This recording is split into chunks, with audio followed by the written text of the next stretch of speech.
Good morning, students. Myself, Dr. Bharat Singh Meena from Government College Kota. Today discuss about chemical bonding second ionic solids. आज हम ionic solids के अंतर्गत एक महत्वपूर्ण topic semiconductors and lattice energy and Born Haber cycle के बारे में detail से डिस्कस करेंगे। प्रीवियस लेक्चर में हमने डिफरेंट टाइप की लेटेसी डिफेक्ट्स के बारे में डिटेल से डिस्कस किया था। तो आइए सबसे पहले हम अर्धचालक या सेमीकंडक्टर्स किसे कहते हैं उसकी डेफिनेशन समझते हैं। चालकों तथा अचालकों के बीच के पदार्थ अर्धचालक कहलाते हैं। दोनों के मध्य के कौन कौन से, एक तो चालक और दूसरे अचालक, इन दोनों के मिड के जो पदार्थ हैं वो अर्धचालक कहलाते हैं। और धातुएं चालक की भांति व्यवहार करती हैं और इनकी ये संरचना ही, धातुओं की जो संरचना होती है वो इनकी चालकता के लिए रेस्पॉन्सिबल होती है। आइए अब हम लेटेसी एनर्जी किसे कहते हैं और बॉर्न हेबर साइकिल क्या है इसके बारे में डिस्कस करते हैं। लेटेसी एनर्जी, जब किसी क्रिस्टल में आयनों की पैकिंग होती है तो प्रत्येक आयन के जुड़ने पर कुछ मात्रा में एनर्जी मुक्त होती है जिसे हम जालक ऊर्जा या लेटेसी एनर्जी कहते हैं। अब आप देखिए, जैसे जैसे एक आयनिक क्रिस्टल 3 डायमेंशंस में बढ़ता जाएगा प्रत्येक स्टेप में एनर्जी रिलीज होती जाएगी और इस प्रकार आयनिक क्रिस्टल बनने में बहुत अधिक ऊर्जा रिलीज हो जाएगी। इस प्रकार अलग अलग आयनों का कंबाइंड होकर एक मोल आयनिक क्रिस्टल बनने में मुक्त हुई ऊर्जा को ही हम जालक ऊर्जा या लेटेसी एनर्जी कहते हैं। देखिए, यहाँ इसके माध्यम से आप और समझ सकते हैं। ये आपका पॉजिटिव सिग्न का आयन है, ये नेगेटिव सिग्न का आयन है। ये दोनों जब आपस में मिले तो इन्होंने एक क्रिस्टल के रूप में बनाएंगे ये, और ये ऊर्जा मुक्त हो गई। इसी प्रकार से जब ये और किसी आयन के साथ योग करेंगे तो फिर इस प्रकार की क्रिस्टल आप स्ट्रक्चर आपको दिखाई देगी, एनर्जी मुक्त होगी। और आगे स्टेप बढ़ेंगे तो इस प्रकार से आपको दिखाई देगा और ये एनर्जी मुक्त होगी। तो यहाँ पर एक परिभाषा और निकल के आती है कि गैसीय आयनों से एक मोल आयनिक क्रिस्टल के निर्माण में मुक्त हुई ऊर्जा जालक ऊर्जा कहलाती है। अथवा हम इसे दूसरे शब्दों में कहें तो इस प्रकार से भी कह सकते हैं कि एक मोल ठोस आयनिक क्रिस्टल को अलग अलग आयनों में विभक्त करने के लिए आवश्यक ऊर्जा को जालक ऊर्जा कहते हैं या लेटेसी एनर्जी कहते हैं। देखिए, यहाँ mx और s का मतलब सॉलिड, एक मोल ठोस आयनिक क्रिस्टल है। अब जब ये अलग अलग हुआ एक मोल गैसीय आयन में तो ये m प्लस ये तो गैस के रूप में हो गया, और इसी प्रकार से x ये माइनस है तो ये भी गैस के रूप में हो गया, और U0 ये इसकी लेटेसी एनर्जी रिलीज हो गई। अब देखिए, जालक ऊर्जा को ज्ञात करने की कितनी विधियां हैं। जालक ऊर्जा को ज्ञात करने की 2 विधियां हैं।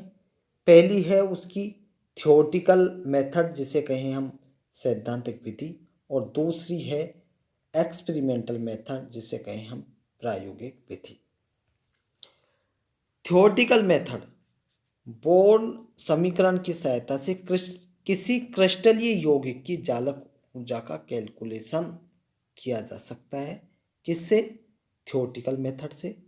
और एक्सपेरिमेंटल मेथड से जालक ऊर्जा ज्ञात करने की वैसे कोई डायरेक्ट एक्सपेरिमेंटल मेथड नहीं है, केवल परोक्ष रूप से एक्सपेरिमेंट्स के द्वारा बॉर्न हेबर साइकिल की सहायता से चालक ऊर्जा को कैलकुलेट किया जा सकता है। अब बात आती है कि borns equation and its application. Borns equation क्या है और इसके क्या अनुप्रयोग हैं।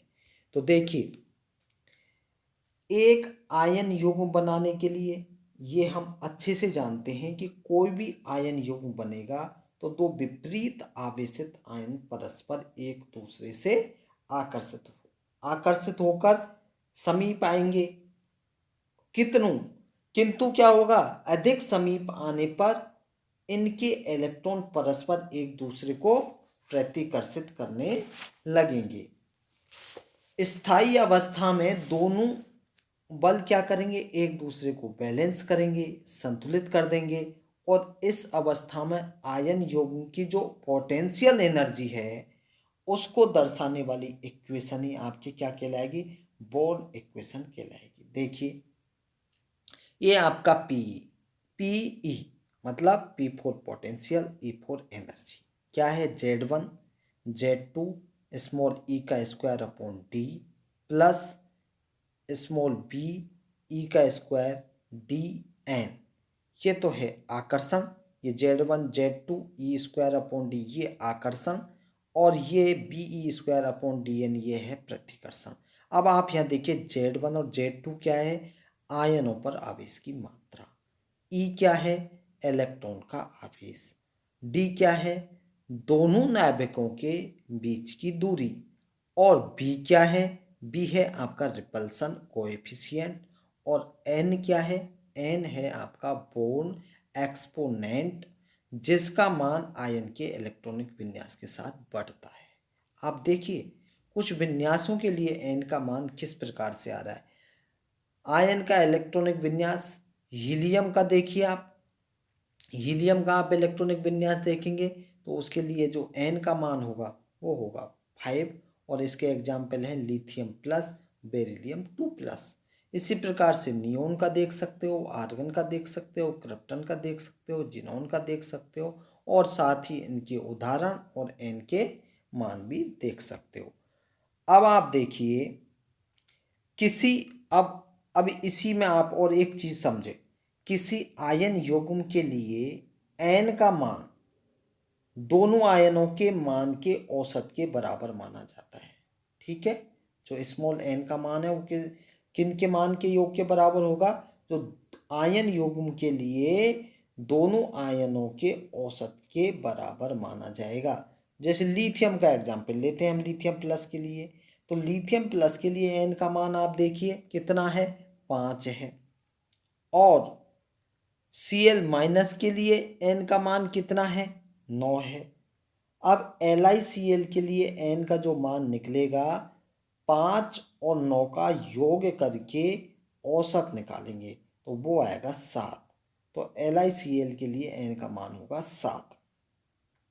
अब जो आपकी समीकरण 11 है, समीकरण 11 क्या थी आपकी, पीई बराबर Z1 Z2 E square upon D plus B E square upon D N. ये आपको क्या दर्शा रही है, ये दर्शा रही है कि एक धनायन और ऋणायन के अनंत दूरी से, अनंत दूरी क्या है, डी, अनंत दूरी से डी दूरी तक आने में मुक्त होती है, वो उस ऊर्जा को दर्शा रही है। एक क्रिस्टल में एक आयनिक युग्म नहीं अपितु क्या है, कई आयनों का समूह रहता है। उदाहरण के लिए अगर NaCl को आप देखेंगे तो NaCl के एक क्रिस्टल में प्रत्येक सोडियम आयन, ये NaCl के क्रिस्टल का एक उदाहरण है जिसमें प्रत्येक सोडियम आयन डी दूरी पर 6 Cl आयन स्थित हैं। और इसमें देखेंगे कि अंडर रूट 2d देखिए, इसमें अंडर रूट ये आपकी अंडर रूट 2d है। दूरी पर अन्य 12 Na प्लस आयन है। इसी प्रकार से अंडर रूट 3d पे देखेंगे तो 8 Cl माइनस है।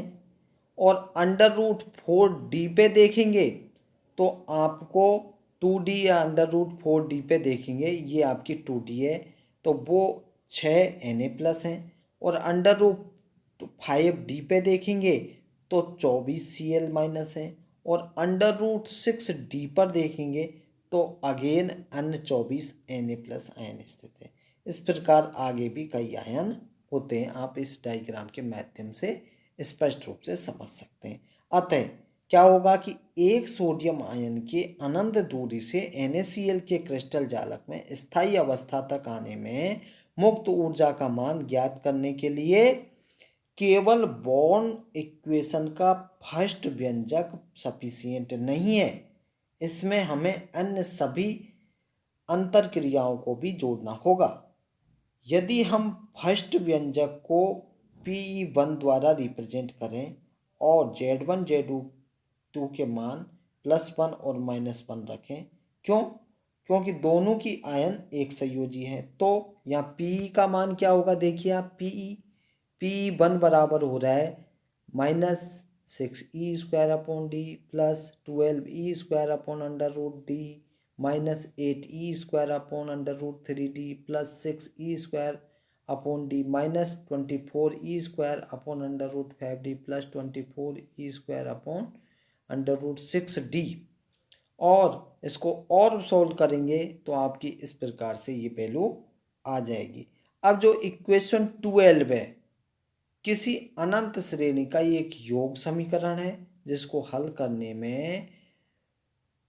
करने से 1.74755 आता है, और यही मान इस स्ट्रक्चर के लिए मेडिलोंग स्थिरांक या मेडिलोंग कांस्टेंट कहलाता है।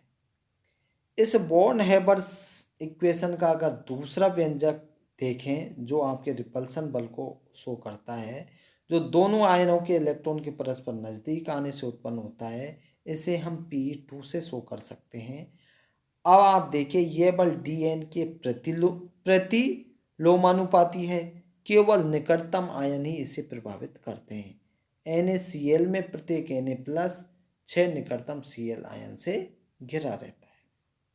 अब देखिए Pe के लिए, Pe2 बराबर 6Be²/D8, इक्वेशन नंबर क्या हो गई 13। D8 कैसे आया, Na+ तो नियोन विन्यास के लिए N का मान हो गया 7, Cl- है तो आर्गन विन्यास के लिए N का मान हो गया 9। अब देखिए NaCl के लिए क्या होगा, जो बॉर्न एक्सपोनेंट निकलेगा वहाँ N का मान 7 + 9/2 बराबर 8, इसलिए यहाँ पर ये D8 है। अब आप देखिए, आपको एक और भी चीज़ यहाँ पर देखने को मिलेगी, और वो है आपकी इनकी संरचनाओं के जो मान हैं, NaCl जैसे क्रिस्टल संरचना वाले मान किसी भी यौगिक के लिए ज्ञात किया जा सकता है। और इसी प्रकार से आप यहाँ पर देख सकते हैं कि अब इसको और देखें, इसके समस्त जितने भी पड़ोसी आयनों के बल को ध्यान में रखते हुए एक क्रिस्टल में प्रेजेंट किसी आयन की स्थितिज ऊर्जा बताने वाले बॉर्न इक्वेशन अगर 11 का अब कौन सा रूप हो जाएगा, ये रूप हो जाएगा Pe बराबर -A capital E² small Z² plus Be²Dn। अब A क्या है यहाँ पर, मेडुलम स्थिरांक, B क्या है, रिपल्सन गुणांक, और इसको B इंटू निकटतम आयनों की संख्या, और Z क्या है, आयनिक आवेश का अधिकतम सामान्य गुणांक। इसका मान इन सब के लिए CaCl, N2O, MgCl2, Al2O3 आदि के लिए एक है, जबकि MgO, TiO2 आदि के लिए 2 होता है।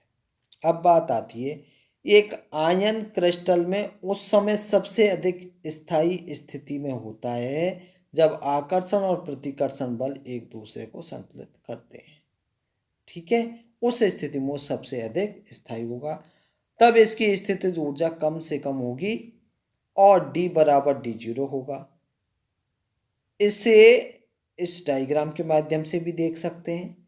D के सापेक्ष आपकी जो पोटेंशियल एनर्जी को जो डिफ्रेंशिएट करके 0 तथा इक्वेट करने से निम्न समीकरण प्राप्त होगी। d0 बराबर bracket small n capital B upon a Z square bracket बंद 1/n-1 और b बराबर हो जाएगा आपका d0 n-1 a Z square upon n। और इसको सॉल्व करें तो क्या होगा, b के इस मान को समीकरण 14 में रखने पर PE ओ बराबर हो जाएगा A E square Z square upon d0 1/n-1। Equation number हो जाएगी आपकी 16। इस समीकरण का अनुप्रयोग आप जालक ऊर्जा ज्ञात करने में किया जा सकता है। दो गैसीय आयनों की अनंत दूरी से आकर एक क्रिस्टलीय आयन युग्म बनाने में उत्पन्न ऊर्जा को हम लैटिसी एनर्जी कहते हैं। और जालक ऊर्जा क्या हो जाएगी, U0 बराबर माइनस PE ब्रैकेट बंद 0n, या n एवोगाड्रो संख्या है और PE 0 का मान रखने पर यहाँ पर ये आपकी इक्वेशन आ जाएगी। U0 बराबर capital N capital A E square capital Z square upon D 1-1 upon small n। इस इक्वेशन नंबर 18 को हम बॉर्न लैंडे इक्वेशन कहते हैं और इस समीकरण के द्वारा किसी क्रिस्टलीय यौगिक के चालक ऊर्जा का मान ज्ञात किया जा सकता है। तो ये आपका आपने बॉर्न हेबर साइकिल, जालक ऊर्जा किसे कहते हैं, अर्धचालक किसे कहते हैं के बारे में विस्तार से अध्ययन किया। Thank you.